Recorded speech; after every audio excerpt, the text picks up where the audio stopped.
I mean, the conviction that was had out of that case in Oregon that I was talking about against the Hells Angels, I mean, I'm still receiving heat. You know, a lot of the haters that, for instance, I have on the internet come from that. They're like the vanguard for those individuals who are still incarcerated. Federal investigators just came and saw me recently about that. They're attempting to get out. So there are still people who are attempting to discredit me. Well, because when you mentioned that, there's a fellow named Mitch. I don't know what his last name is. Yeah. But he seriously spends his time trying to trash you. And he also says he was in Tracy with you. Well, is he there any wasn't. truth to that? No, Mitch wasn't in Tracy with me.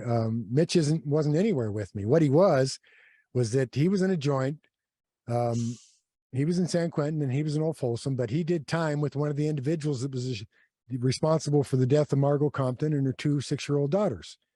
And so since they're still trying to get out of prison, he's trashing me to discredit me.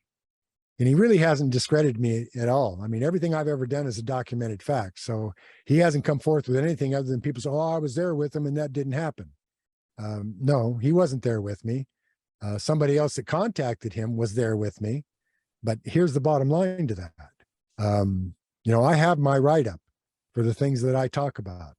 So his source, all he has to do is come forth with his write-up that shows that he was there that day and that he was involved in this. And so that he knows what he's talking about. You see, but he's not going to do that. What he's going to do instead is he's going to continue to trash me because his friend, who's doing a 4 life sentences in Oregon for the killing of these 2 little 6-year-old girls and her mother and her boyfriend, wants out. So he's acting as the vanguard to discredit me. Say, oh, he's a liar, he's this, he's that.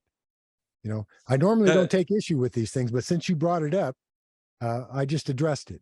But well, normally no, I mean, fair enough. I don't normally give them the time.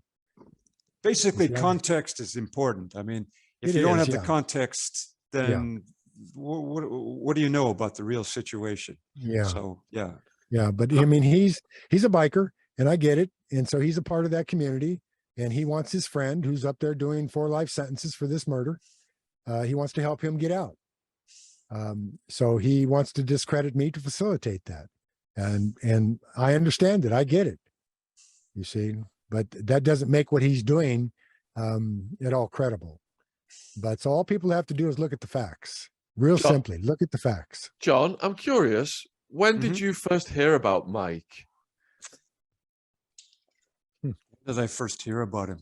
Yeah, because a lot of people say, you know, all this is made up and stuff, but you were there in the same prison. You weren't in the mix. You were trying to survive the mix. What did you hear about Mike in the beginning? Well,